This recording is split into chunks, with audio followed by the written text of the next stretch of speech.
Bienvenidos a un nuevo vídeo en el canal. Yo soy Gostilian.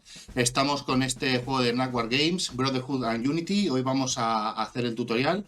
Espero que os sea de utilidad para entrar en este wargame para 3 jugadores. Un wargame que es bastante sencillito para ser un wargame y que puede ser un buen juego de introducción. Así que sin más dilación, vamos al tablero. Pues empezamos viendo el mapa del juego. Como veis, el mapa tiene varias secciones. Tiene el mapa de lo que es Bosnia y Herzegovina y tenemos un mapa en DT de Sarajevo, que como veis es aquí. Este minimapa que tenemos aquí, que tiene conexiones por carretera, se corresponden con las conexiones en carretera que tenemos aquí en Sarajevo. Así que esto no es que sea un mapa fuera, sino que es un mapa de esta zona específica, que como es la capital de Bosnia y Herzegovina, durante la guerra tuvo mucha importancia. ¿Qué vamos a ver en el mapa? En el mapa vamos a tener 3 colores. El amarillo, que va a ser para los serbios, el azul para los croatas y el verde para los bosniacos. Tened en cuenta una cosa, todos son bosnios. Cuando hablamos de serbios, a partir de ahora estaremos hablando de los serbobosnios, y cuando hablemos de los croatas estaremos hablando de los bosnio-croatas. Pero para no decir esas palabras tan largas, podemos decir serbios, bosnios y croatas durante toda la partida. Entonces, como os decía, los serbios son los que están de color amarillo. Veis que aquí están las unidades de color amarillo serbias, que después veréis que hay unidades extranjeras que tienen otro color. Y tenemos los cajetines, que son de un amarillo más pálido. Lo mismo pasa con los bosnios con el verde, y lo mismo pasa con los croatas. ¿Vale? Esto para empezar, que lo tengáis en cuenta. Estos son los espacios que son normales, y después tenemos unos espacios que están remarcados en rojo, y con las letras en rojo y en mayúscula, que son lugares clave. Después ya lo veréis en más detalle, son lugares donde son muy importantes de cara a la guerra.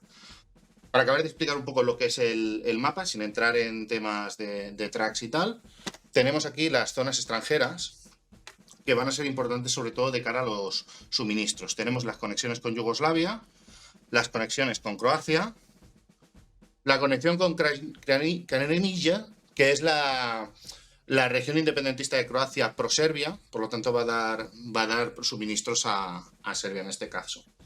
Si os fijáis en el mapa, he colocado ya el despliegue inicial, pero como ayuda para el despliegue tenéis que en cada casilla aparece un simbolito de los ejércitos que van, ¿vale? De cara a hacer el despliegue. Después vais a tener que veis que cada una de las casillas, algunas sí, algunas no, pues tienen un símbolo de terreno. Esto, por ejemplo, son montañas. Hay algunas que tienen el símbolo de ciudad, como Zenica. Aquí tienes el símbolo de ciudad. Y aquí tenéis un pequeño cuadro resumen de los tipos de casillas que vais a encontrar. Por ejemplo, aquí tenemos, en Livno, por ejemplo, tenemos pantano. Y después en Mostar es una ciudad que está marcada en 2 casillas. Si os fijáis, tiene como una banda azul. Esta banda azul marca que para llegar a esta casilla está pasando por un río. Esto va a tener unas consecuencias de cara al combate bastante importantes. Pero en todo caso, aquí tenéis el resumen de lo que es todo lo que son los accidentes geográficos, las casillas extranjeras, y también se habla de la región. Fijaros que el mapa está dividido en regiones y cada una de estas regiones tiene un marcador de control. Después veréis cómo se hacen los cambios de control, pero en todo caso hay algunas que están controladas inicialmente por alguna de las facciones y algunas que no. Pero es importante que tengáis en cuenta que, que esto va a ir cambiando durante la partida. Vamos a ver un poquito por encima las unidades. Aquí vais a ver las unidades básicas de cada uno de los bandos, las serbias, las bosnias y las croatas. Las unidades tienen 2 posiciones, o están boca arriba o están boca abajo, que significa que, que han sido dañadas y que están a media potencia. ¿Qué más tenemos en las unidades? Tenemos 3 números abajo que marcan, por un lado, el primero, la potencia de ataque. El segundo es el factor de bajas, que va a indicar cuándo la unidad va a perder un paso de vida. Y el último, el factor de movimiento, que va a indicar la capacidad que tiene de moverse por el mapa la unidad. Estas 3 primeras son las unidades domésticas de cada uno de los bandos. Después tenemos, en apoyo a Serbia, tenemos unidades extranjeras como son la de Yugoslavia. Tenemos esta unidad también y tenemos esta otra, cada uno con sus restricciones y sus reglas específicas. Para los croatas pues tenemos el ejército de Croacia.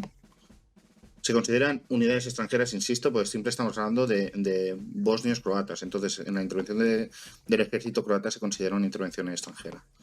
Y después tenemos a los mujahidines, que apoyan a los bosniacos. Aprovecho para comentaros dos excepciones que hay respecto a las unidades que hay que tener en cuenta. El ejército croata, las HV, tanto las normales como las de élite, veréis que hay de élite de todos los colores, ¿vale? Vamos a tener mejores características porque las de élite, digamos que son unidades mecanizadas con tanques y tal, ¿vale?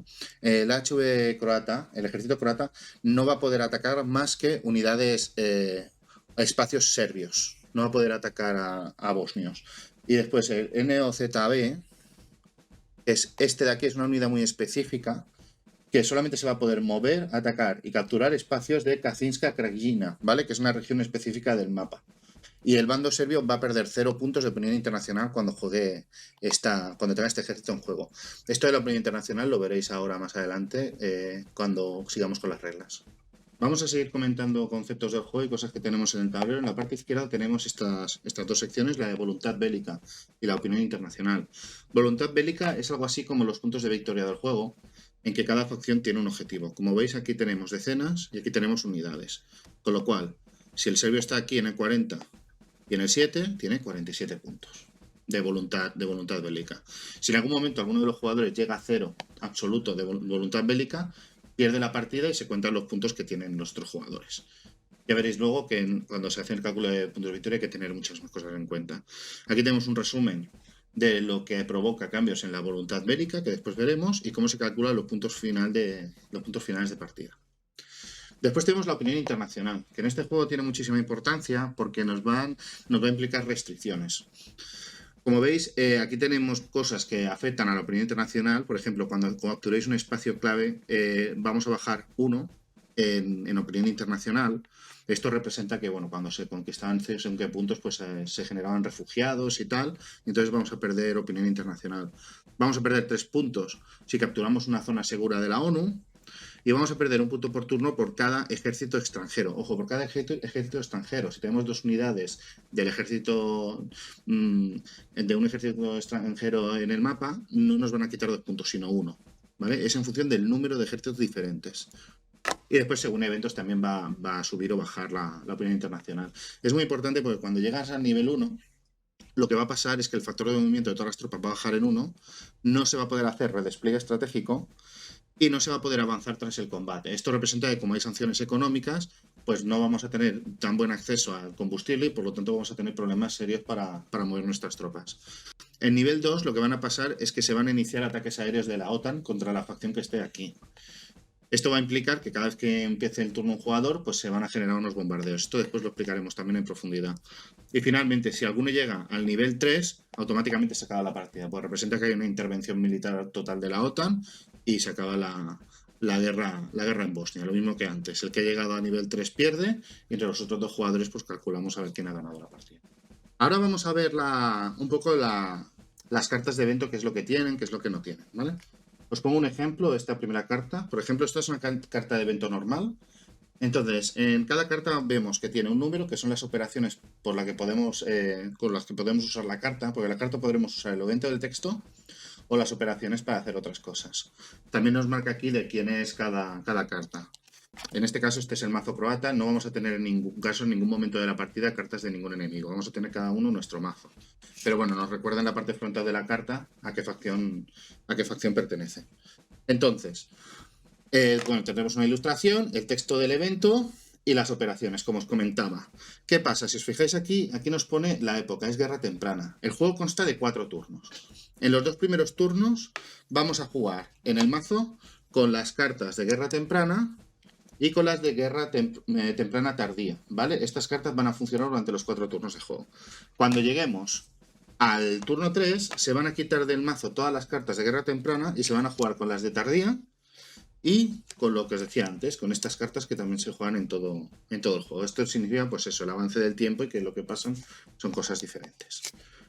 Entonces, tenemos una carta que podemos jugar por el evento, podemos jugar por las operaciones.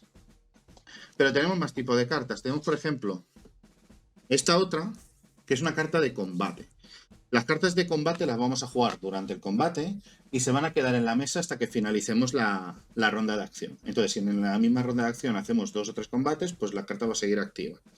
Como veis, bueno, pues lo mismo. Se puede jugar por operaciones en un evento normal o la podemos guardar en la mano para utilizarla en un combate específico cuando toque. Después tenemos las cartas de unidades extranjeras, que lo que hacen es colocar unidades extranjeras en juego, que veréis que lo colocaréis en la reserva de unidades, dentro del mapa tenéis un espacio para reserva de unidades y podéis desplegarlas, pero si las desplegáis en el mapa, pues pasa esto, que tenéis un -1 en la opinión internacional. Entonces es una cuestión que hay que valorar. ¿Qué más tenemos? Tenemos las cartas de interrupción, ¿vale? Las míticas azules del Magic, pues aquí está. Tenemos cartas de interrupción que lo que se hace es jugarlo en respuesta a una acción del enemigo. Os pondré en el texto de la carta cuándo se puede jugar, qué es lo que provoca, etcétera, etcétera. No suelen ser cartas muy complicadas. Y finalmente tenemos las cartas de ofensiva, que normalmente lo que van a hacer es que vamos a jugar el evento, vamos a usar las operaciones, pero además nos van a dar unas ventajas en esas operaciones normalmente de ataque o de movimiento. Por ejemplo, en este caso, pues un espacio defensor se puede considerar terreno despejado a todos los efectos. Por ejemplo, si estamos atacando montañas o lo que sea, pues es como si fuera despejado, no computa en los cálculos de que sea una montaña. Antes del combate obtén de un 3 a un 9 con una tirada de dados para reducir la unidad defensora que esté a potencia completa. Esto representa los bombardeos de artillería. ¿Vale? Podemos reducir unidades antes de iniciar el combate. Nos da una modificadora a la tirada de combate. Y además las unidades atacantes pueden avanzar tras el combate en un espacio adicional. Esto normalmente se puede hacer solo con las unidades de élite, pero estas cartas van a permitir avanzar más rápido. Muy brevemente voy a hacer un pequeño resumen de lo que es la preparación de la partida, aunque lo tenéis muy bien explicado en el manual. En primer lugar, colocaremos las unidades en el mapa, tal y como os he explicado antes. En cada casilla os va a aparecer un icono de ejército, pues tenéis que colocar el ejército o los dos ejércitos que os pida de cada uno de los bandos. Después vamos a tener que revisar el control de regiones, que lo tenéis también impreso en el mapa, con lo cual no hace falta ni que pongáis realmente la ficha encima, porque si no hay ninguna ficha, pues ya veis lo que está impreso en el mapa. Después tenemos el registro de turnos, que es esto de aquí. Como veis, empezamos en el turno 1, evidentemente, y conforme vayamos avanzando, pues iremos avanzando de turno. Pero bueno, tenéis que colocarlo en el turno 1 para empezar. Después tenemos el registro de opinión internacional, que empezamos todos en 0.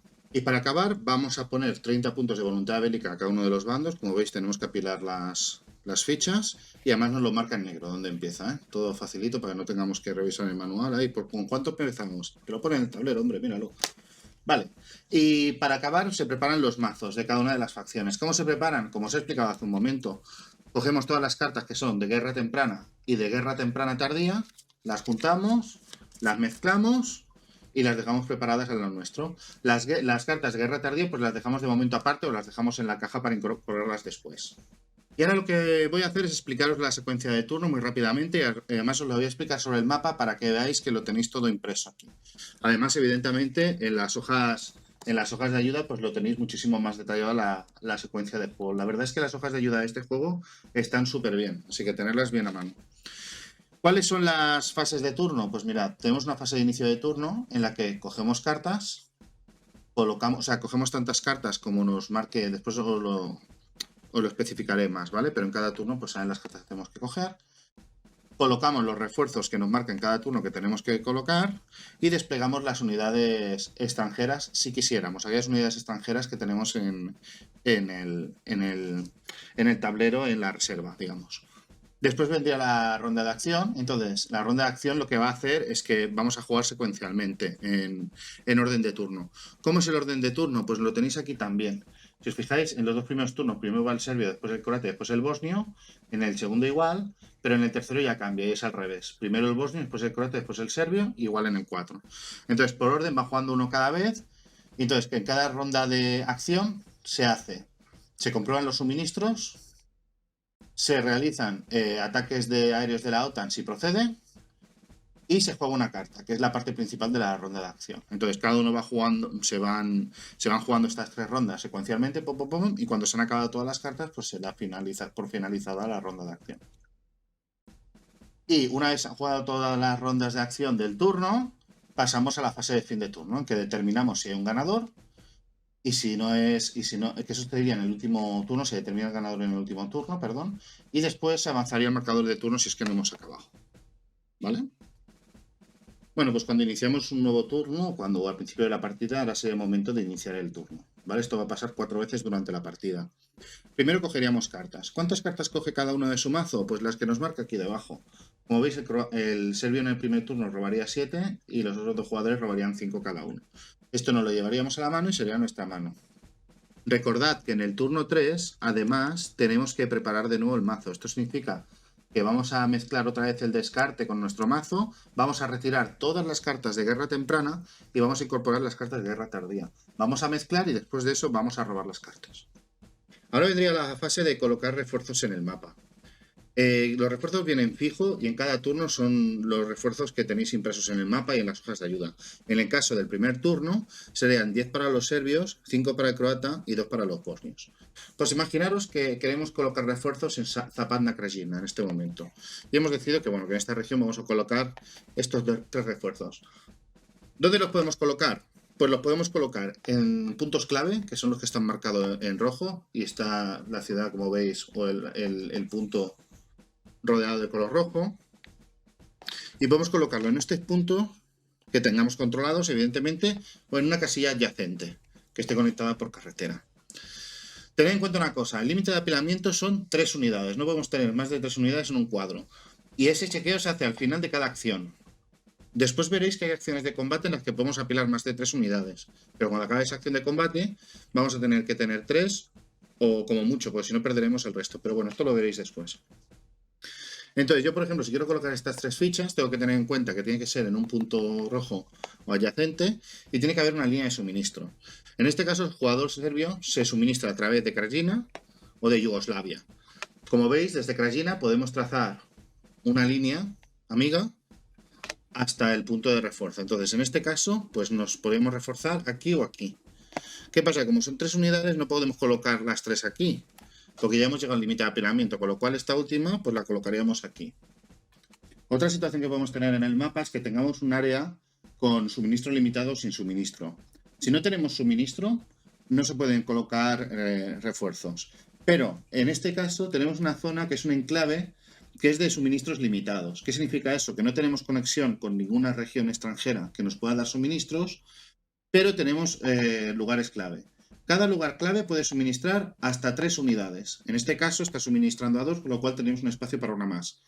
Y por cada una de estas podemos colocar solo un reemplazo. No podríamos colocar, si esta por ejemplo no estuviera aquí, no podríamos colocar 2, pues solamente nos permitiría uno más.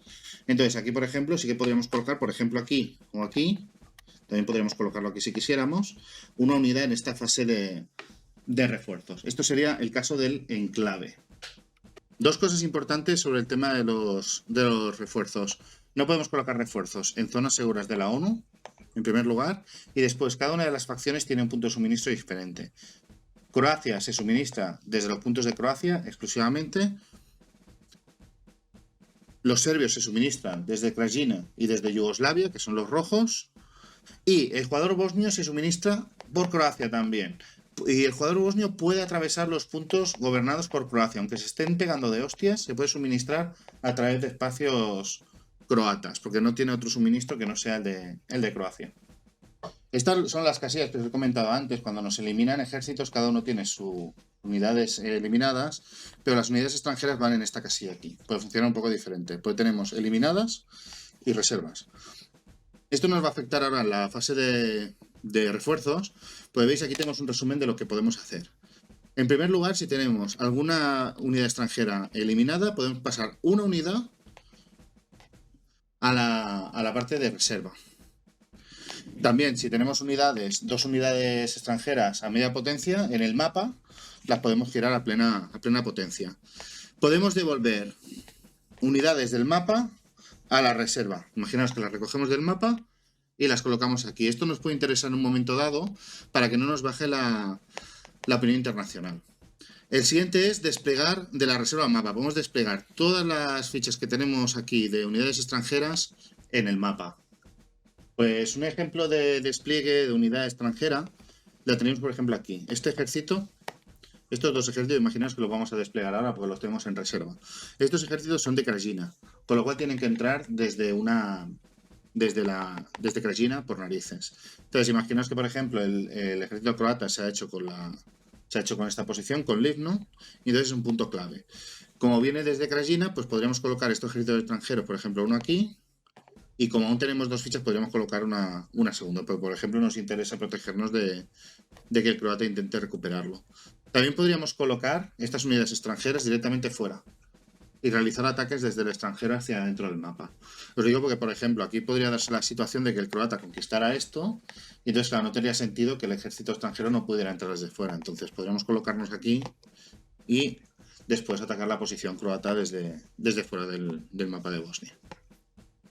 Finalmente, lo último que haríamos en la parte de desplegar ejércitos extranjeros es la parte 4 que pone aquí, que sería mirar cuántos ejércitos diferentes extranjeros tenemos. En el caso de Bosnia solamente puede tener a los mujahidines, con lo cual si los mujahidines estuvieran desplegados en el tablero, restarían un punto de opinión internacional. En el caso de los serbios, que pueden tener 2 o 3 ejércitos distintos, bueno, 2, porque en realidad el tercero no resta opinión internacional, pues si tuviera 2 ejércitos desplegados en el tablero, restaría 2 de opinión internacional. Por eso os puede interesar en un momento dado replegar tropas del mapa con la opción número 2, devolver del mapa a la reserva. Ahora llegaríamos a la ronda de acción, entonces cada vez que nos toque, vamos a tener que hacer 2 cosas antes de poder jugar una carta. Primero vamos a comprobar suministros.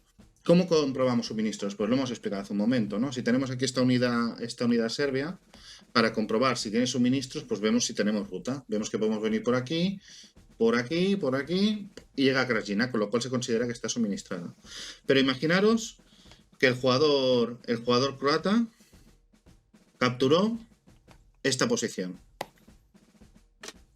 Da igual que tenga un ejército o no, pero bueno, vamos a colocar un ejército para que quede aún más claro que lo acaba de capturar.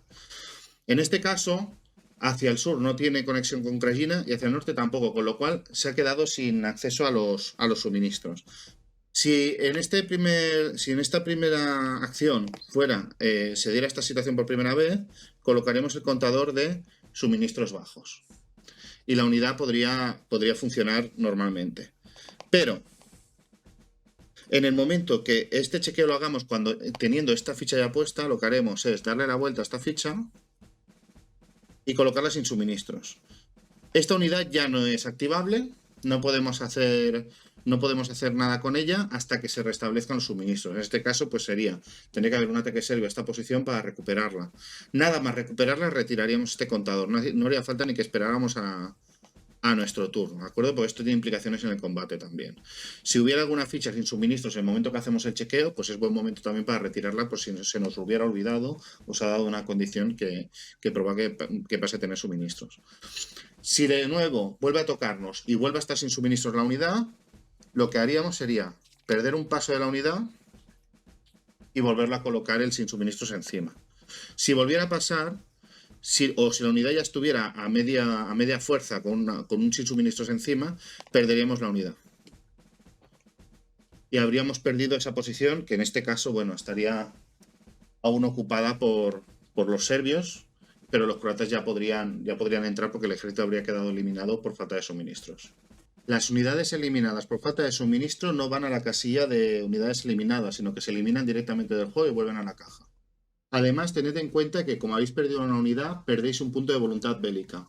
El jugador que haya provocado esta situación, en este caso el croata, ganaría un punto de voluntad bélica. El segundo paso es el de bombardeos de la OTAN. Vamos a imaginar que el serbio tiene un -5 o un -6 en opinión internacional y por lo tanto está siendo bombardeado por la OTAN. En el momento que el jugador serbio pasa a -5, justo en ese momento, por una acción suya pasa a -5, se ejecutan bombardeos de la OTAN. En el caso de la ronda 1, como el siguiente jugador después del serbio es el croata, es el jugador croata el que decide qué posiciones del serbio son bombardeadas. Por ejemplo, si eligiera esta posición 2 veces, o sea, que bombardeara a estos 2 ejércitos la OTAN, tiraría 2 veces el dado, una por cada ejército. En este juego el 0% es un 0, no es un 10, ¿eh? Es una curiosidad del juego. Tendría que sacar un 3 o más, y si se sacara un 3 o más, se giraría esa unidad, quedaría debilitada. Volvería a tirar por este. Imaginamos que saca un 2, pues no la perjudicaría. Se quedaría esto tal que así. Eso inmediatamente, pero como estamos ahora hablando de las fases en la fase de las rondas de acción, perdón, en la segunda fase de cada jugador se comprueba qué jugadores están en bombardeos de la OTAN. ¿Qué significa eso? Imaginaos que el jugador serbio ha hecho un ataque que ha provocado un bombardeo de la OTAN, el inicio de los bombardeos de la OTAN, y el jugador croata, como es el siguiente, ha decidido qué unidades se bombardean.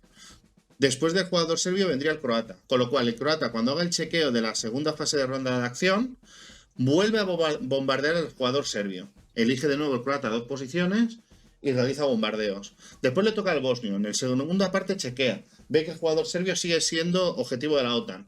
Entonces el jugador croata, que es el siguiente del serbio, no el bosnio, que es el jugador actual, digamos, vuelve a elegir los objetivos. A lo mejor elige este y tiene éxito en los dos.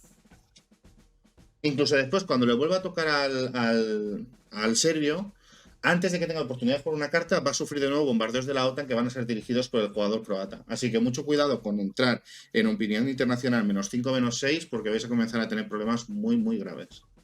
Sobre todo tened en cuenta que solamente pueden realizarse bombardeos contra unidades que están a plena potencia. Las que están ya a media potencia no pueden ser bombardeadas más. No se puede eliminar un ejército bombardeando, solamente se puede debilitar. Y finalmente vendría el paso 3, que sería jugar una de las cartas que tenemos en la mano. Las cartas las podemos jugar como una operación, que sería el valor tal cual, como redespliegue estratégico, que sería por este valor también, como reemplazos, que sería este valor por 2, en este caso serían 6, como acción diplomática, que sería en función de este valor, sería +1 o +2 de acción diplomática, o jugarla como evento. Redespliegue estratégico. Vamos a dejar las operaciones para el final, vamos a la primera redespliegue estratégico y vamos a hacer un ejemplo con el jugador serbio. Imaginaos que juegan esta carta para el redespliegue, con lo cual solamente miramos el número. Es un 3, con lo cual lo que va a hacer es hacer un redespliegue estratégico de 3 unidades. No va por espacios, no va por ejércitos, va por unidades. Podemos mover 3 unidades, todo lo que queramos dentro del mapa. Eso sí, siempre que los puntos estén conectados, ya sea a través de espacios amigos o de espacios extranjeros. ¿Qué significa eso? Yo, por ejemplo, si decido mover estas 2 unidades de aquí arriba, las podría mover hasta aquí, sin ningún problema, ¿vale? Y podría mover aún una unidad más. Pero puedo hacer una cosa que es aún más interesante, que es utilizar los países aliados para moverme. Por ejemplo, yo tendría esta unidad aquí, que podríamos hacer un redespliegue estratégico pasando por Yugoslavia y por lo tanto apareciendo por aquí, porque sigue estando conectado por fuera, y aparecer en esta posición. Con lo cual, desde esta zona de aquí arriba, como tengo conexión por Yugoslavia, podría aparecer por aquí abajo. Igual que si yo tuviera, por ejemplo, controlado, si no tengo controlado, no, si tuviera controlado Visegrad, yo podría entrar por aquí. Lo que no podéis hacer con las unidades nacionales es tenerlas en puntos extranjeros. Esto solamente lo pueden hacer las unidades de cada país. Por ejemplo, si tuviéramos un ejército yugoslavo, pues sí que podríamos extranjero, podríamos colocarlo aquí. En este caso no. Y esto sería el redespliegue estratégico. Recordad una cosa, que si la opinión internacional es de nivel 1, no vais a poder hacer redespliegue estratégico, porque estará limitado por el tema de la falta de combustible. Otra acción que podemos usar es la de reemplazos. Se utiliza de nuevo el número, pero esta vez el número este lo multiplicamos por 2. En este caso sería 4. Estos reemplazos los tendríamos que utilizar en unidades nacionales que estén en espacios nacionales y lo vamos a utilizar para 3 cosas. Primero, para darles la vuelta y ponerlos a plena potencia. Para una unidad que tengamos en la casilla de unidades eliminadas, colocarla a media potencia en un punto clave o a potencia plena en un punto clave. Estas son las 3 cosas. Por ejemplo, puedo gastar los 4 puntos en girar estas 4 fichas a plena potencia. Esto es combinable, ¿eh? Podríamos, por ejemplo, pues mira, en lugar de las 4, pues giro 2 y con los otros 2 puntos hago otra cosa. ¿Qué puedo hacer? Con un punto puedo pillar una unidad eliminada y a media potencia colocarla en un punto clave, que tenga suministros. ¿Vale? Por ejemplo, esto es un punto clave que tiene suministros, pues como el bosnio se suministra a través de Croacia, no hay ningún problema. Y si gastara 2 puntos, la podría directamente colocar de unidades militares a plena potencia en la casilla objetivo. Tened en cuenta que si estamos hablando de un enclave, como hablamos antes, o sea que no tiene suministros, sino que tiene unidades clave, esto pasa sobre todo en Sarajevo, como veis, que no tienen suministro externo, sino que tienen puntos clave. Por cada punto clave que tengamos dentro del enclave, podemos utilizar un punto de reemplazo. En el caso de Sarajevo, en esta situación actual, podemos utilizar 3 puntos de reemplazo en la ciudad. Con lo cual, en Sarajevo, perder posiciones implica también perder reemplazos y es bastante peligroso. Esto pasa en todos los enclaves. Le va a pasar especialmente al jugador bosnio y al jugador serbio al principio de la partida también, porque toda esta zona del norte al principio de la partida es un enclave. Sobre todo, tened en cuenta que los reemplazos es solo para unidades nacionales, no sirve para extranjeras, y que no podéis hacer 2 jugadas de reemplazo seguidas. O sea, si en esta fase de ronda habéis jugado un reemplazo, cuando os vuelva a tocar no podéis jugar otro reemplazo, tenéis que hacer una acción totalmente distinta. Acción diplomática.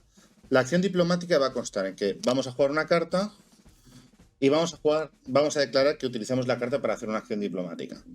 ¿Cómo funciona? Podemos jugar diferentes cartas con diferentes valores de operaciones. Si jugamos una carta con valor de operaciones 2 o 3, en este caso jugador croata, con 2 o 3 mejora sus relaciones internacionales en un nivel. Si jugar una carta para mejorar relaciones internacionales con un 4, en lugar de mejorar una posición, mejoraría 2 posiciones de golpe. Y es esto tan simple. Esto es la acción diplomática. Y antes de hablar de las operaciones, lo último que podemos hacer con una carta es jugarla como el evento. Entonces simplemente pues leemos el texto de evento y lo aplicamos. Operaciones. Si yo, por ejemplo, juego esta carta como jugador croata, tengo 3 operaciones que puedo jugar. Las operaciones son siempre sobre unidades. Entonces, ¿cómo funciona? Yo puedo jugar una operación sobre un espacio y sobre todas las unidades que hay. Pero si quiero hacer cosas diferentes con cada una de las unidades, pues tengo que jugar operaciones distintas. Por ejemplo, imaginaros, yo con estas 3 operaciones puedo activar este y este. Y por ejemplo, activarlo para movimiento. En realidad no activo las 2, sino que activo una porque va a comenzar a hacer una fortificación. Y esta lo que va a hacer es atacar. Tendría estas 3 activadas. O podría activar este espacio con una sola operación para realizar un ataque.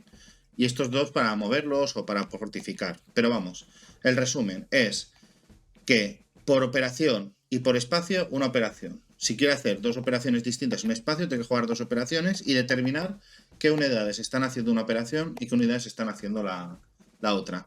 En ningún caso, en una misma ronda de acción, podéis activar una unidad 2 veces. Por ejemplo, digo, venga, pues hago una operación para mover esta aquí y ahora hago otra operación para atacar con esta. Malo, ya he hecho una operación esa unidad. Este es el resumen y ahora entramos en el detalle. La primera operación, la más fácil quizás, es la de fortificar. Imaginaros que yo activo este espacio. Una de las cosas que hago con esta carta es activar esta unidad para que haga una acción de fortificar. ¿Cómo va la operación de fortificar? Pues simplemente colocaría una fortificación en proceso. Esta fortificación no estaría acabada a nivel de juego. Si en una ronda posterior hiciera otra acción aquí de fortificar, pues le daría la vuelta y ya quedaría la fortificación hecha y ya entraría pues cualquier combate, cualquier ataque que nos hicieran contra esta posición, pues el fuerte ya estaría activo. Vamos a ver la operación de movimiento. Imaginaros que con estas 3 operaciones yo activo todas estas unidades para atacar, activo esta para movimiento y esta para movimiento. Yo voy a poder mover esta unidad 4 espacios, como marca aquí, a menos que tuviera un nivel de sanciones 1, que sería un -1, con lo cual serían 3. Pero bueno, plena potencia y sin restricciones serían 4 movimientos. ¿Qué tenemos que tener en cuenta? Imaginaos que yo antes he hecho un ataque, que ahora os lo explicaré lo que es el ataque, y he conseguido entrar en esta posición. Yo con el movimiento solamente no me puedo mover a lugares que se acaben de conquistar ahora, ¿vale? No puedo hacerlo. Entonces, si yo me muevo a un espacio amigo, eso me cuesta un punto de movimiento, y a un espacio enemigo me cuesta 2 puntos de movimiento. Esta es la forma que tengo de tomar espacios del enemigo que estén vacíos. Pagando 2 de movimiento y entonces colocaría mi ficha de facción para marcar que lo he conquistado. Esta también la podría mover, pues la podría mover 1, 2, 3 y aquí no la podría mover, no me da, chavales. Me faltaría un punto de movimiento para llegar hasta allí. ¿De acuerdo? Pero bueno, por ejemplo, la podría colocar aquí para reforzar esta posición. Sobre todo recordad que no podéis entrar en casillas donde con una acción de movimiento donde hayan enemigos o donde hubieran enemigos al empezar la ronda. Insisto, este movimiento no lo podréis acabar aquí, porque aquí es como si hubieran enemigos a efectos de movimiento, porque al principio de la ronda lo sabía. Aunque hayamos hecho el ataque antes que el movimiento, no vale. Tampoco podemos atravesar el espacio, porque estaríamos entrando aquí en un espacio donde había un enemigo. Otra cosa que tenéis que tener en cuenta, que creo que ahora en el ejemplo que os he dado lo hemos hecho mal, ¿de acuerdo? Porque mirad, cuando si yo estoy aquí, yo me puedo mover aquí, pero aquí, como es una casilla de montaña, ya no me puedo seguir moviendo. La montaña para el movimiento. Así como los pantanos, las casillas azules de pantano como esta de aquí abajo, también paran en movimiento. O sea, yo aunque tenga puntos de movimiento extra, si yo he pasado por una casilla de pantano, aquí me tengo que parar, igual que con las montañas. Vamos a ver el ataque, que de todo lo que hemos explicado es lo más complejo, aunque tampoco es excesivamente complejo. Tenemos una serie de fases de ataque, que es en la hoja de ayuda las tenéis aquí, ¿vale? Para seguirlas, pero ya veréis que es muy sencillo. En primer lugar, podemos hacer un movimiento para un avance antes del ataque. ¿Qué pasa? Imaginaros que yo activo esta unidad para atacar y esta unidad para atacar. Mi intención es atacar en esta posición. Entonces, en este juego se nos permite que esta unidad que va a atacar aquí haga en la primera fase de combate un movimiento previo para moverse aquí. Recordad que el apilamiento máximo son 3 unidades y se chequea al final de la ronda de acción. Aquí si con este movimiento aquí hubiese puesto 4, no habría ningún problema. Siempre que al final de toda la fase de combate no haya en ninguna casilla más de 3 unidades. En ese caso las tendríamos que remover del juego. Pero en este caso no pasa ni eso, ¿eh? Podríamos sobreapilar antes de finalizar todo el ataque. Insisto, al finalizar el ataque se tienen que revisar los apilamientos. Pues lo primero que haríamos sería eso, avanzar antes del ataque. Pues hacemos este avance. Ojo que no es un movimiento, no es una acción de movimiento. Esta unidad la hemos activado para ataque y hemos declarado que es una unidad activada para ataque. Entonces lo que hemos hecho es un movimiento previo.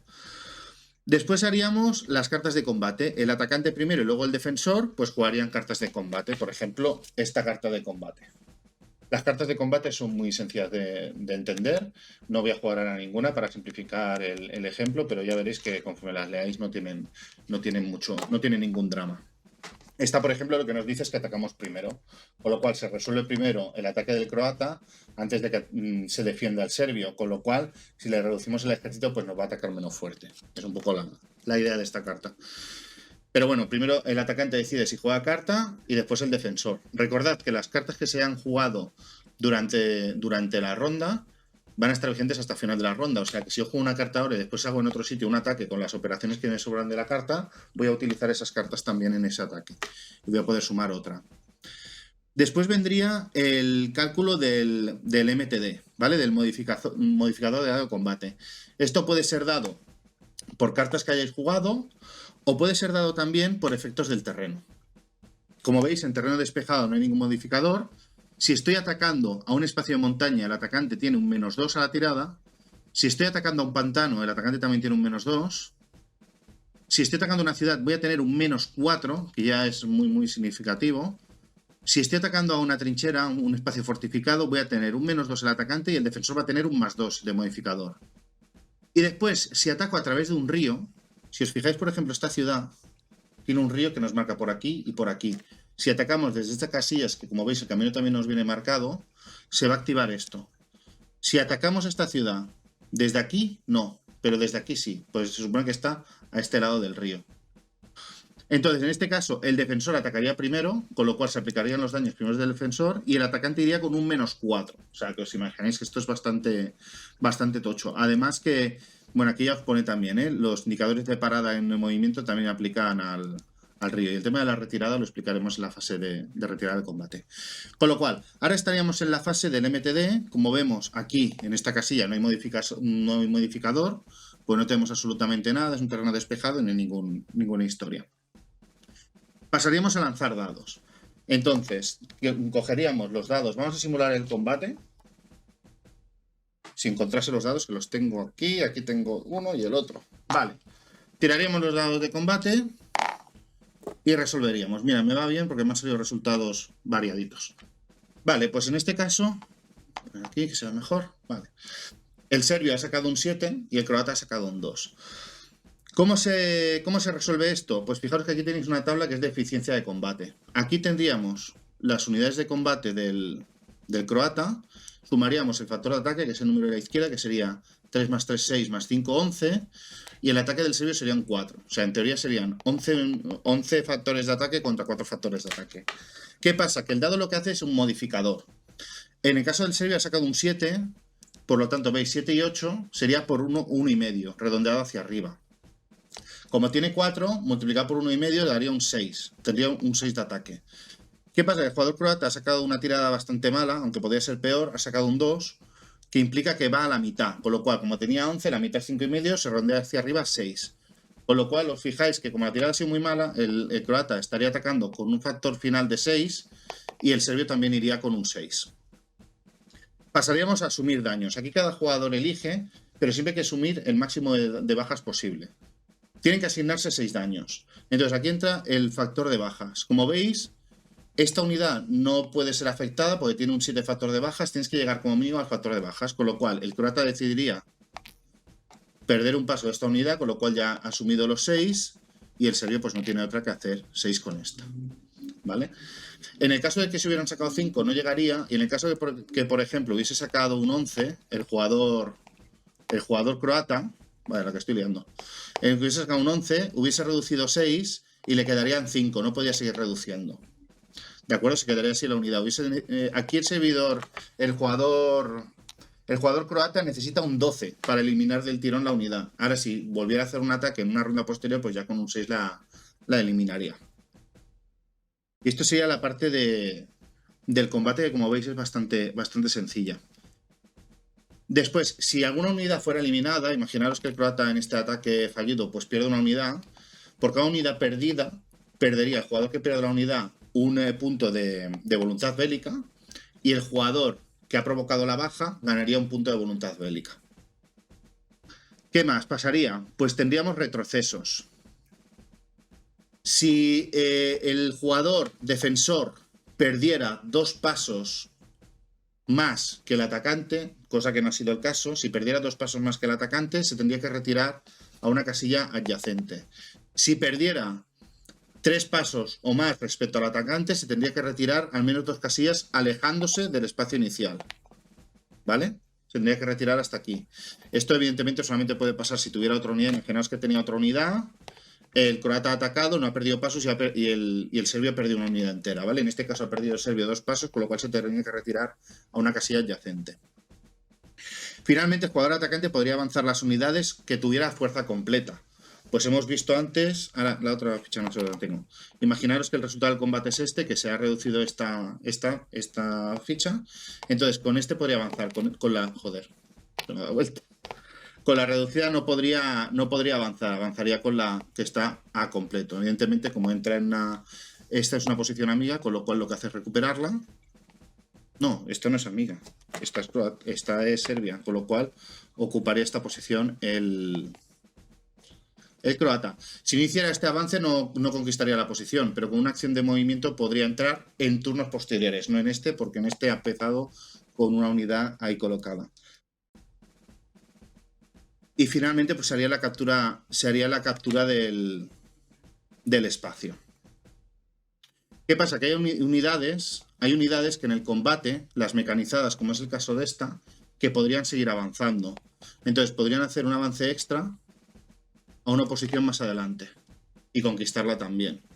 Esto ya veréis que el avance este extra no lo van a poder hacer en el caso de que hayan sanciones contra ese bando, ¿vale? Y solamente lo van a poder hacer las mecanizadas, las de élite, no las normales. Captura de puntos clave y controles de regiones, ¿vale? Imaginaos que aquí ha habido un combate, el serbio se ha quedado sin ejército, el croata, y el serbio conquista esta posición. Pues colocamos la ficha serbia, pero fijaros que es un espacio clave. Aquí que van a pasar varias cosas. En primer lugar, que el croata ha perdido un espacio clave, por lo tanto pierde 3 puntos de voluntad bélica. El serbio ha capturado un espacio clave, con lo cual gana 3 de voluntad bélica. Pero el serbio pierde 1 de opinión internacional, porque los espacios clave, cuando se conquistan, hay desplazamiento de refugiados, con lo cual perdería un punto de opinión internacional.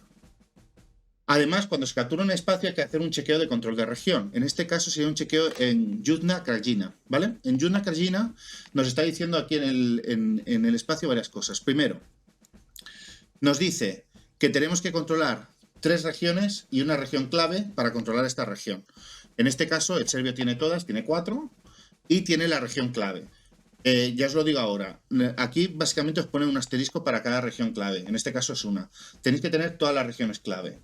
Y dentro de este número 3 también consta la región clave. Si por ejemplo el croata tuviera esta, el serbio igualmente aquí ha conseguido el control de la región, con lo cual pillaríamos la ficha de control de región del serbio y la colocaríamos aquí para marcar que pasa su control. Si nadie tuviera control antes, pues simplemente el serbio se suma los 4 puntos de voluntad bélica que nos marca aquí. Si hubiera cambiado de manos, el que la pierde, pues pierde estos 4 puntos de voluntad bélica. Y ya tendríamos hecho el cambio de región. Ojo, si el serbio perdiera, por ejemplo, imaginaos que el croata entra aquí, veis que el serbio ya no tiene suficiente, esto no cambia. O sea, para que el croata pueda quitar la ficha serbia de aquí, tiene que colocar la suya, con lo cual el croata tiene que conseguir esta localización también. Mientras otro no consiga estos requisitos, el otro aguanta la posición. ¿Vale? Entonces se puede dar la situación de que el croata esté conquistándolo todo, solamente le falta la región clave y el serbio aguante estos 4 puntos de voluntad bélica porque está aguantando uno de los puntos clave. Aunque el jugador que esté atacando en ese momento tenga más posiciones, da igual, tiene que cumplir los requisitos de la región para cambiar el control. Es muy importante que tengáis en cuenta que cada una de las regiones tiene cada una de las facciones tiene el objetivo de controlar unas u otras regiones. En este caso veis que solamente le interesa esta región al jugador croata. Pero hay regiones en las que salen varios escudos. Por ejemplo, la que hemos visto ahora, pues es objetivo tanto de serbios como de croatas. Esto va a tener implicaciones, como explicaré ahora al final de la partida, de restar y sumar puntos. También en la hoja que tenéis, cada jugador de ayuda os marca con colores las regiones objetivos de cada jugador. Esto es en función también de los grupos étnicos que había en cada región y tal, y el interés que tenía cada uno. Por ejemplo, Bosnia es la única interesada en estas 2 regiones de aquí, pero en estas regiones de aquí, pues, por ejemplo, aquí pues Serbia también está interesada, aparte de Bosnia en esta región. Aquí, por ejemplo, la compite Bosnia con Croacia. Entonces, va a ser un mapa que los frentes van a ser difíciles de dibujar, pero vais a tener que tener muy en cuenta durante la partida esto, porque esto es lo que va a dar muchos puntos al final de la partida. Como veis, Sarajevo, el interesado es el bosnio. Evidentemente a los otros jugadores tampoco les interesa que los otros jugadores, aunque sean regiones que solamente les interesa a ellos, pues que las tengan controladas. Y en un momento dado puede interesar, por ejemplo, al croata reforzar esta posición para evitar que el serbio salga con ella, para evitar que se sume los 6 puntos de voluntad bélica. Pues ya solamente nos queda el tema de la puntuación. Es muy simple. Primero puede haber un final inmediato. Si algún bando alcanza la puntuación objetivo, que está marcada en el tablero con el CV y el color del jugador, y ese jugador además tiene controladas todas sus regiones objetivo, automáticamente gana la partida y se acaba. Si hay una rendición, que significa que alguien llega a voluntad bélica 0 o la opinión internacional -7, se calcula la puntuación final de los otros 2 jugadores, y el que tenga más pues gana. Evidentemente el jugador que ha llegado a voluntad bélica 0 o a opinión internacional -7 automáticamente queda descalificado. Y si acabamos el 4.º turno, hacemos el cálculo de puntuación de todos los jugadores. ¿Cómo es el cálculo de puntuación? Tenemos un valor para cada uno de los bandos inicial, que para Serbia 0, para Croacia 11 y para Bosnia 16. A ese valor le tenemos que sumar la voluntad bélica que tengan al final de partida. Le tenemos que restar la puntuación de cada una de esas regiones objetivo que no haya conquistado, y le tenemos que restar su nivel de opinión internacional multiplicado por 5. O sea, si tenemos un -2, pues tendríamos un -10 en la puntuación final de partida. Y el que tenga más puntos al final de partida, pues gana. Y esto sería Brotherhood and Unity, Hermandad y Unidad, juego sobre la guerra de Bosnia y Herzegovina, conflicto de las guerras de Yugoslavia. Espero que os haya gustado el vídeo, que os haya el tutorial, y ya sabéis, si os ha gustado, pues darle al like, poned comentarios y suscribiros al canal, tanto de NAC como de Más que Oca, como de Gostilian, como el mío propio. Nos vemos, hasta otra.